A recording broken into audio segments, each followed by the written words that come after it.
and the President of the Argentine Republic, His Excellency Javier Milei. Okay.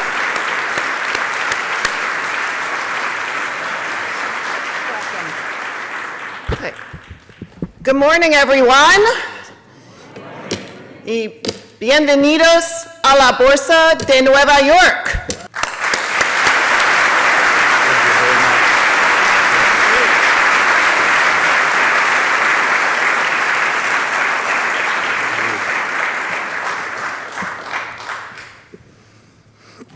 Hola a todos. Bueno, muchísimas gracias por esta recepción. Es para mí un gran honor estar en esta casa dando a conocer lo que es la experiencia del caso argentino. Nosotros, al momento de arribar al gobierno, básicamente Argentina estaba al borde de lo que hubiera sido la peor crisis de su historia. Combinaba los elementos de las tres más grandes crisis de la historia argentina. Teníamos un desequilibrio monetario que era el doble del que teníamos en el año 75 previo al Rodrigazo. Teníamos una situación en el Banco Central mucho más precaria que la que teníamos en el año 1989, antes de la hiperinflación de Alfonsín, y teníamos indicadores sociales peores que los que teníamos en el final de la convertibilidad. Por lo tanto, estaba todo dado para que ocurriera un verdadero estallido. Al mismo tiempo, Argentina mostraba déficits gemelos por el equivalente de 17 puntos del PBI. Ustedes saben que en la literatura de indicadores tempranos de crisis, 4 puntos de déficit gemelos en términos del PBI es una alerta amarilla. En el caso de 8 puntos del PBI, presagia una tremenda crisis, así es que imagínense lo que era enfrentar 17 puntos. Al mismo tiempo, de esos 17 puntos, 15 estaban generados desde el sector público nacional, donde 5 correspondían al déficit fiscal que generaba el Tesoro y 10 puntos correspondían al déficit cuasi fiscal, es decir, el déficit que generaba el Banco Central. Esto, además, en un contexto donde el Banco Central tenía reservas internacionales netas negativas por cerca de 12.000 millones de dólares. Teníamos deudas con importadores por 50.000 millones de dólares. Teníamos dividendos pendientes de pagos por 10.000 millones de dólares. Teníamos vencimiento de deudas en pesos por el equivalente a 90.000 millones de dólares. Vencimientos de deudas en dólares por 25.000 millones de dólares, principalmente con multilaterales, pero teníamos el acuerdo con el Fondo Monetario Internacional caído por los sucesivos incumplimientos del gobierno anterior. Y además teníamos dentro del balance del Banco Central pasivos remunerados por el equivalente a 4 bases monetarias que vencían a un día. En definitiva, estaba todo dado para que hubiera una verdadera catástrofe. Sin embargo, nosotros nunca nos quejamos de la herencia, solo la describimos, porque también hay que ser sinceros que en condiciones normales de presión y temperatura yo no sería presidente. En condiciones normales no habría presidentes liberales libertarios y por eso nunca hubo en el mundo y por eso yo soy el primer presidente liberal libertario en la historia de la humanidad. En ese sentido, al mismo tiempo la inflación venía corriendo cuando uno miraba la primera semana de diciembre a un ritmo del 1% diario, eso es cerca de 3.700 anual. En los primeros 15 días de diciembre ya corría a un ritmo del 7.500% anual y la inflación mayorista del mes de diciembre se había ubicado en 54%, lo cual anualizado daba 17.000%, lo cual era absolutamente factible dado todo el desequilibrio monetario que estaba mostrando Argentina y que en condiciones normales Argentina hubiera convalidado monetariamente. Por lo tanto, para evitar la catástrofe que hubiera causado una hiperinflación, necesitábamos cortar rápidamente con la emisión monetaria. En ese sentido, lo primero que emprendimos fue en el lado del Tesoro un fuerte ajuste fiscal y nos propusimos como meta alcanzar el déficit cero. La meta del déficit cero en términos financieros implica que la deuda no crece más. Si la deuda no crece, la relación deuda-producto es no creciente, por lo tanto el país se convierte en un deudor solvente y por lo tanto digno de crédito. Esa tarea que nosotros nos habíamos propuesto alcanzar en el primer año de gestión, todo el mundo nos decía que era imposible que hiciéramos un ajuste de 5 puntos del PBI, que solamente en el mejor de los casos se podía hacer un ajuste de 1 punto del PBI. Además, en los últimos 123 años de historia, Argentina mostró déficit fiscal en 113 y en los 10 que tuvo superávit, ese superávit es engañoso porque Argentina estaba en default y no pagaba intereses. Y sorprendentemente, y gracias a la enorme labor del enorme ministro de Economía que tengo, que es Luis Toto Caputo, quien está aquí, alcanzamos el equilibrio financiero en el primer mes de gestión. Hoy ya llevamos 8 meses de superávit financiero. Hemos logrado reducir el riesgo país de niveles del 2.900 puntos a 1.300 y con una tendencia a que siga bajando y con un compromiso inquebrantable sobre las cuentas públicas. De hecho, días atrás me tuve que ver forzado a vetar un aumento irresponsable de las jubilaciones por parte del Congreso, donde increíblemente, mientras que durante la administración anterior las jubilaciones perdieron cerca del 40% en términos reales y que durante nuestro gobierno llevan ganado más del 5% en términos reales, votaron una ley que implicaba un aumento de por lo menos del gasto público de 1.2 del PBI. No habían propuesto ningún mecanismo de financiamiento, con lo cual, digamos, una situación absolutamente irresponsable y que eso en términos dinámicos implicaba aumentar la relación deuda-producto en 67% del PBI. Es decir, implicaba directamente exterminar el futuro de los jóvenes con una deuda absolutamente impagable.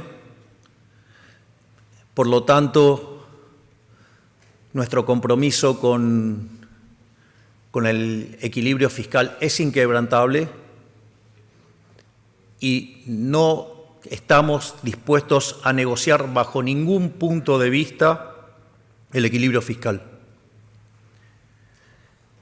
Ese equilibrio fiscal, con el correr de los meses, nos permitió no solo salvar el programa con el Fondo Monetario Internacional, sino que al mismo tiempo nos permitió ir armando una curva de pesos.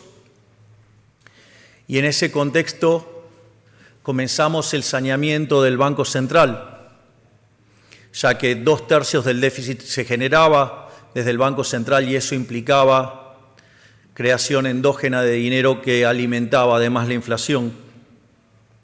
Ya habíamos cortado el canal de emisión del Tesoro, entonces ahora teníamos que empezar a cortar los canales de emisión del Banco Central.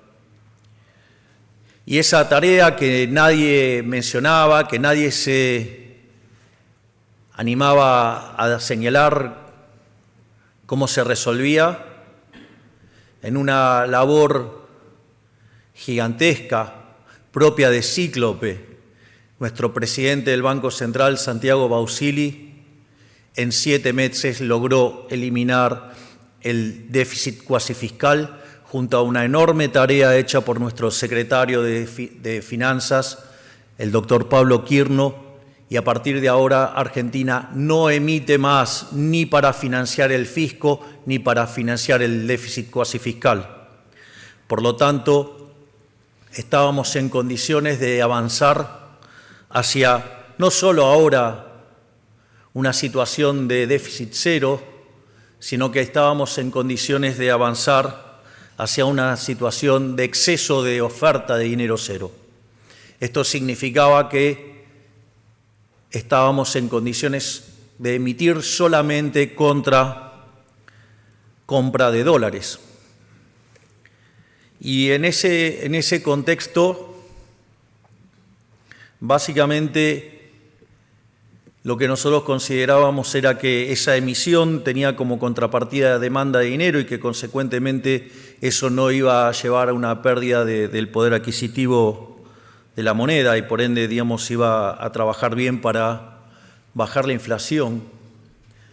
Sin embargo, en la medida que fuimos avanzando nos dimos cuenta que, en rigor, dado el control de capitales que aún persiste, que si bien es mucho menor que el que teníamos cuando iniciamos, solo para que tengan un orden de magnitudes, cuando nosotros llegamos solamente se pagaba el 15% de las importaciones y hoy se paga el 95% de las importaciones. Y en ese sentido aún tenemos problemas de stocks que resolver y eso tiene consecuencias en el diseño de la política monetaria que voy a explicar dentro de un rato. Pero una de las cosas que nos dimos cuenta es que cuando uno tiene libre movilidad de capitales, aquellos que traen los dólares están comprando pesos y esos pesos los compran para hacer transacciones y por eso no genera inflación. Sin embargo, cuando ustedes tienen control de capitales, esa operación no es tanto comprar pesos, sino que es vender dólares porque están obligados. Y que esos pesos que ustedes están emitiendo ahora no necesariamente, digamos, tienen demanda de dinero y por ende el remanente es lo que está generando inflación. Frente a esa situación, decidimos radicalizar nuestra política monetaria y directamente ir a un nivel de emisión cero, es decir, que la cantidad de dinero quede constante. Naturalmente esto ha traído ya consecuencias y se puede ver porque la inflación mayorista hoy está en el 2,1%.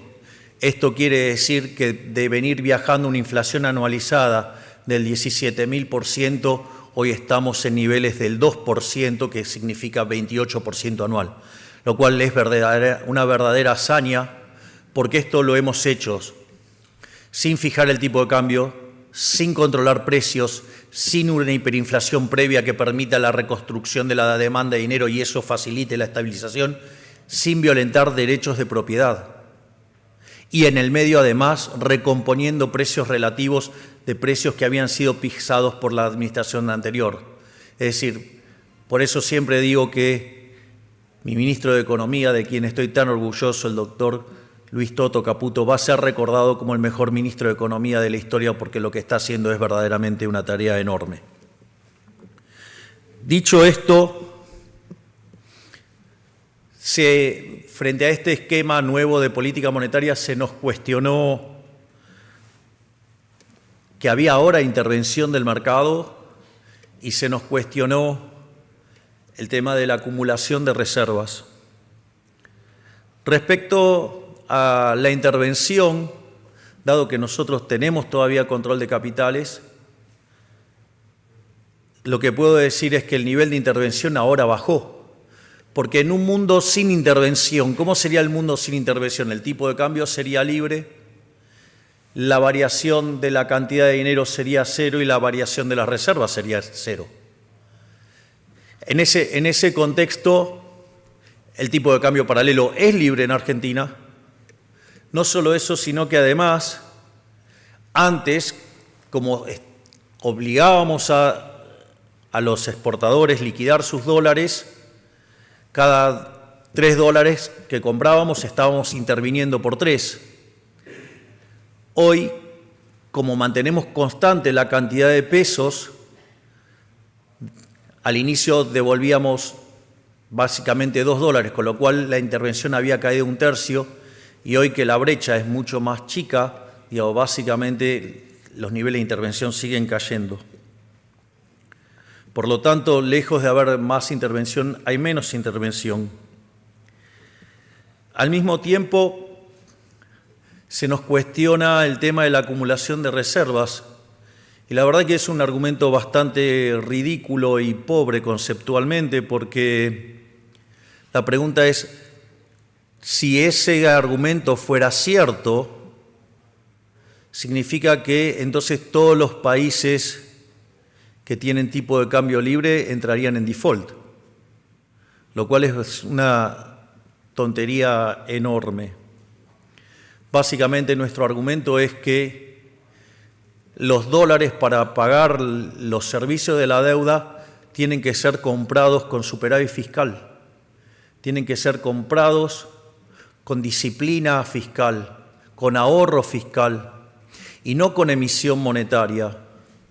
Porque cuando ustedes lo compran con emisión monetaria, en realidad lo que están haciendo es estafar a los ciudadanos, porque por un lado ustedes compran dólares, inyectan pesos, ¿sí? Pero esos dólares que tiene el Banco Central comprados con emisión de pesos, después el gobierno coloca bonos sobre el Banco Central. De hecho, el máximo acreedor del Estado Nacional es el Banco Central. En la última administración, el Tesoro le robó al Banco Central y por ende a los argentinos 45.000 millones de dólares. Y por lo tanto nosotros no vamos a habilitar esa estafa. Se terminó el momento en el cual el Estado argentino estafe principalmente a los argentinos de bien y a sus acreedores.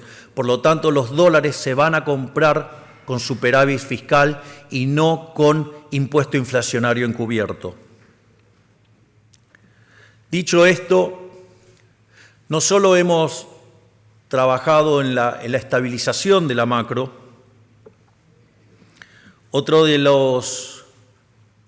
las grandes demandas que tenía mi job description como presidente era no solo domar la inflación, lo cual está en camino, sino que además teníamos como agenda reducir la inseguridad. Argentina parecía tierra de nadie, parecía que era imposible controlar las marchas, los piquetes y todas esas actividades fuera de la ley que obstruía la posibilidad de trabajar tranquilo a los argentinos de bien. Y en ese sentido también quiero reconocer la enorme tarea de mi ministra de Seguridad, la doctora Patricia Bullrich, que también está aquí con nosotros donde frente a la primera marcha desarrolló el protocolo antipiquete y a partir de ahí no se cortó más una calle en Argentina. Y de hecho llevamos 4 meses sin que haya un piquete, o sea, ya desistieron totalmente. Y no solo eso, sino que en la provincia de Santa Fe, en la ciudad de Rosario, un foco que suele ser víctima del narcotráfico, en el último mes se logró 0 homicidios y lleva en lo que va la implementación del Plan Bandera una caída del 80%. Por lo tanto, también estamos cumpliendo con esa parte que requería el job description de terminar con la inseguridad. No solo eso, sino que Además, desde la propia campaña hemos tenido una clara posición internacional. Es más, siempre dijimos que íbamos a estar aliados con el mundo libre, que íbamos a estar en contra de los autócratas. Ya siendo diputado, me había manifestado en favor de Ucrania frente a la invasión rusa. Y además era tan claro mi alineamiento con los Estados Unidos, independientemente de quién vaya a ser el que gobierne Estados Unidos, porque es una decisión estratégica ser aliado de Estados Unidos como representante del mundo libre. También dijimos que nos íbamos a alinear con Israel, también señalamos que nos íbamos a alinear con el mundo libre y que íbamos a rechazar de plano la Agenda 2030 y todo lo que tiene que ver con el catecismo woke. En ese sentido, en el día de ayer, mi grandiosa canciller, la doctora Diana Mondino, que está acá, dio una verdadera clase de por qué Naciones Unidas no debe alejarse de su objetivo original de mantener la paz y debería dejar de abrazar toda la agenda socialista que lo único que conduce es al empobrecimiento. Por lo tanto, ayer también hemos dado muestras contundentes de nuestra alineación, no solo con el mundo libre, sino además con las ideas del capitalismo de libre mercado. Naturalmente, también se nos cuestiona la política social. Dice que no tenemos corazón. Yo diría que no tienen cerebro lo que hacen ese comentario. Bueno, de hecho, muchos no les gustó el último posteo que hice en Instagram del virus KUKA-12. Pero más allá de eso, en términos, las únicas partidas que crecieron fuertemente durante nuestro gobierno fueron lo que tiene que ver con el gasto de contención social. Nosotros sabíamos que hacer el ajuste fiscal más grande de la historia de la humanidad implicaba poner en riesgo la situación social, y ahí no solo que hemos duplicado las partidas, de hecho lo que tiene que ver con los dos planes más importantes que tiene Argentina, que es la asignación universal por hijo y la tarjeta alimentar, no solo que se duplicó, sino que además, más que duplicó, sino que hoy cubre la canasta básica total. Por lo tanto, eso representa una mejora sustancial respecto a lo que el gobierno populista y tan preocupado por la gente solamente cubría la mitad. Pero no solo eso, sino que además en el medio terminamos con los intermediarios, con los gerentes de la pobreza, es decir, con los que se quedaban con parte del dinero que iba a los sectores más vulnerables. Y obviamente que tocar esos privilegios, tocar esos robos, digamos, generó muchas operaciones de prensa en contra de nuestro gobierno, operaciones de prensa que además están sobreestimuladas por el simple hecho de que les cortamos la pauta publicitaria. Nosotros creemos en la libertad de verdad, no digamos de que un gobierno tiene que estar sobornando periodistas para que los periodistas digan lo que uno quiere. Si son tan buenos, que compitan en el mercado y que se ganen el favor del consumidor como se ganan todas las empresas de bien su mercado. Pero esto no es todo. Además, iniciamos un conjunto de reformas estructurales impulsando la ley Bases y enviando un decreto de necesidad y urgencia donde hemos logrado pasar estas reformas con el 15% de la Cámara de Diputados y con el 10% de la Cámara de Senadores. Y es increíble que todavía nos cuestionen que no hay gestión. Yo en eso también debo agradecer profundamente al doctor Guillermo Francos, que está en Buenos Aires, por su gestión en todo lo que tiene que ver con la cuestión política y poder conseguir tamaños resultados. ¿Por qué es importante esas reformas? Primero porque esas reformas son 8 veces más grandes que la reforma que hizo en los 90 Carlos Saúl Menem, siendo que la reforma de Menem había sido la más grande de la historia. Hoy la reforma estructural más grande de la historia es la que estamos llevando nosotros a cabo y que la hicimos solamente en 6 meses. Eso va a implicar que Argentina escale cerca de 80 puestos en términos de libertad económica y que en términos de funcionamiento del sistema empecemos a estar parecidos a países como Alemania, Italia, Francia. Pero nosotros no nos alcanza eso. Nosotros tenemos planeado ser el país más libre del mundo. Y para ello todavía tenemos pendiente 3.200 reformas estructurales, que efectivamente cuando las terminemos vamos a ser, sin lugar a dudas, el país más libre del mundo. En eso también quiero resaltar la enorme labor que está llevando otro de los grandiosos ministros que tengo, que es el caso del doctor Federico Sturzenegger, donde día a día vamos desregulando y quitando trabas a la economía.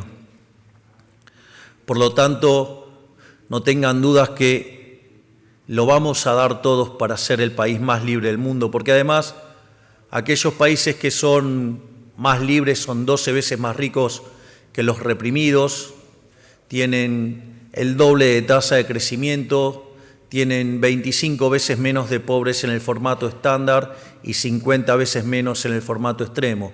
Por lo tanto, si Argentina quiere salir del pozo que nos hundió el socialismo, lo que necesitamos es volver a abrazar la idea de la libertad. Algo que ya hicimos.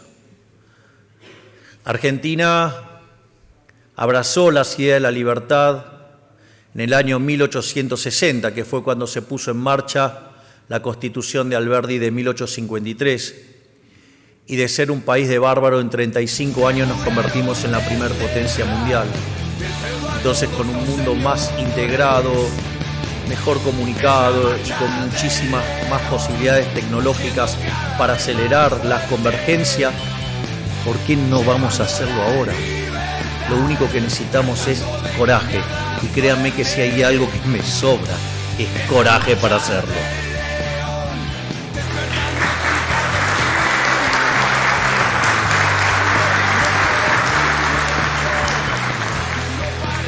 Finalmente, la pregunta es, ¿y cómo van a crecer? El primer punto es, el crecimiento, digamos, de la expansión va a tener dos partes. Una parte que va a tener que ver con lo que es la recuperación cíclica. De hecho, hoy cuando uno mira las series de la economía, el 80% de las series están empezando a arrojar resultados positivos. Es decir, el mapa de actividad argentina empieza a pintarse casi totalmente de verde. Y eso se debe a que en parte está ocurriendo una recuperación cíclica. Hace 5 meses que los salarios le vienen ganando sistemáticamente a la inflación, es decir, tenemos mejora de los salarios reales. Eso también aplica a las jubilaciones. Al mismo tiempo, bajar la inflación está eliminando esa distorsión que genera la inflación en el funcionamiento del sistema de precios. De hecho, también quiero mencionar algo porque la experiencia argentina también muestra algo interesante en materia de estabilización, y es que la forma sana de corregir la inflación no es subiendo la tasa de interés, sino que es dejando de imprimir dinero. Porque lo que hay que saber es que la tasa de interés existe independientemente de que exista el dinero. La tasa de interés existe porque existe el tiempo, no porque hay un banco central imprimiendo dinero. Y eso fue un elemento muy importante porque cuando no hicimos caso de las recomendaciones de subir la tasa de interés como mecanismo de estabilización, hubiéramos tenido una relación de pasivos monetarios en términos de base monetaria de cerca de 10 veces hoy y estaríamos discutiendo las características de la hecatombe argentina y no de cómo Argentina logró terminar con la inflación. Pero a veces es necesario volver a las raíces, hay que volver a leer los autores del siglo XIX e inicio del siglo XX, antes de que apareciera la aberración de 1936 llamada Teoría General del Interés y el dinero, Teoría General de la Ocupación, el interés y el dinero de ese ser siniestro que fue John Maynard Keynes. Dicho esto,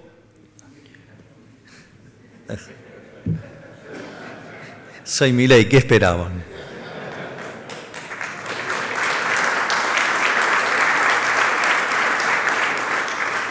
Dicho esto, también tenemos un elemento que nos juega a favor, que es la recomposición de stocks.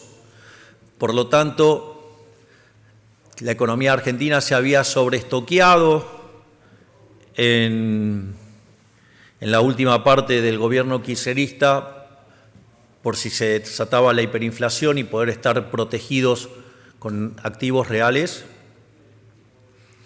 Y esos stocks se agotaron en la primera parte del año y por ende hoy el ciclo de stocks juega positivamente, igual que la recomposición de la demanda vía aumento de salarios y aumento de jubilaciones, y que se está manifestando en que cada vez se aumenta más el nivel de utilización de la capacidad instalada en los distintos sectores de la economía.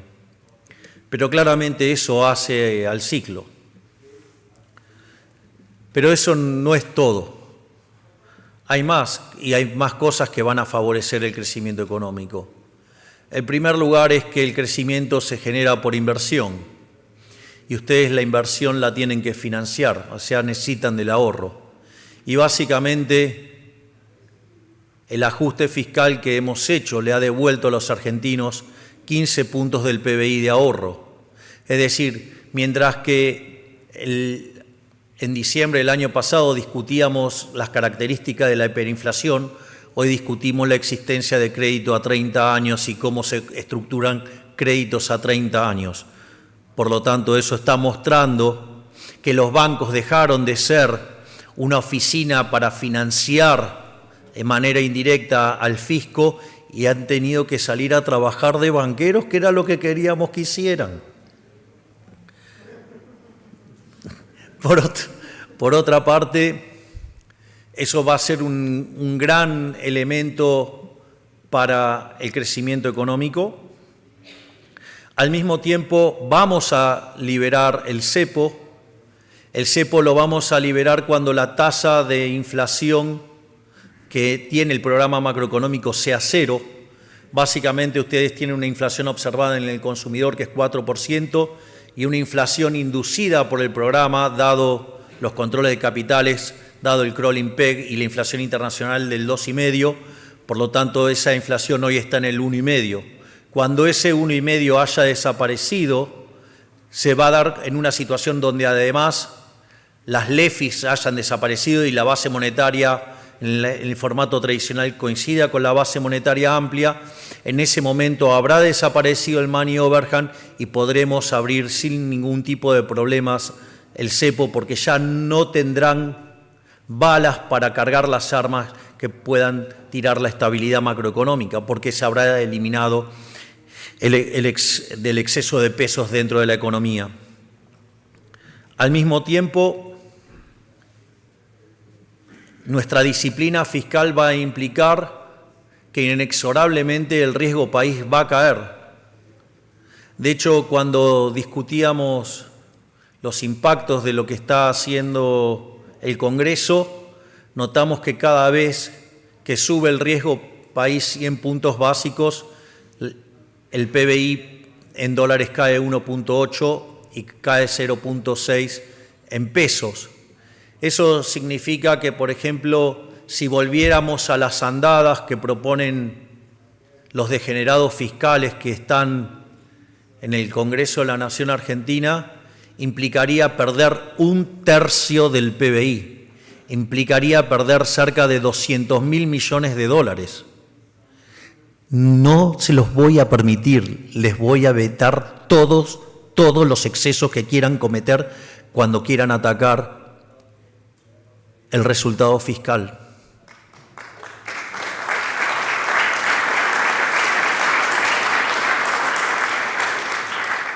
Y la consecuencia de ello será que inexorablemente el riesgo país va a caer, la tasa de interés va a bajar y consecuentemente vamos a acelerar la acumulación de capital, va a aumentar la productividad y la economía argentina va a crecer y va a recuperar sus salarios. Y una última nota sobre el cepo, a diferencia de todas las otras experiencias que se salió con yendo, digamos, el tipo de cambio oficial hacia el paralelo, estamos demostrando que se puede hacer desde el paralelo hacia el oficial. Cuando lanzamos el programa de emisión cero, básicamente lo que nosotros enfrentábamos era una situación donde el tipo de cambio paralelo estaba en 1.500, donde los pronósticos de los analistas decían que en las próximas semanas se iba a ir a 2.000. Hoy el tipo de cambio paralelo está en 1.200 y en algunas mediciones en 1.190, mientras que el tipo de cambio oficial corregido por el impuesto país está en torno a los 1.100, es decir que hoy la brecha se está comprimiendo a menos del 10%, por lo tanto cuando dijimos que se va a cerrar la brecha desde arriba hacia abajo, lo estamos cumpliendo y el día que terminemos de levantar el cepo, se cerrará el exceso de demanda de divisas y por ende se cerrará el exceso de oferta en el mercado de bonos y por ende subirá el precio de los bonos, bajará la tasa de interés, cerrará el exceso de oferta en el mercado de bienes, habrá una expansión adicional en la actividad económica, se cerrará también el exceso de oferta de trabajo y por lo tanto habrá mayores salarios con mayores empleos y por lo tanto con menos pobres e indigentes. Por lo tanto, quiero decirles que Argentina se está poniendo de pie, abrazando las ideas de la libertad. Estamos comprometidos en hacer el mejor gobierno de la historia, estamos comprometidos en ser un faro de luz para las ideas de la libertad, para que todo el mundo deje de lado las ideas socialistas y vuelvan a abrazar las ideas de la libertad y estamos convencidos que lo vamos a lograr. Así es que muchísimas gracias y ¡viva la libertad, carajo!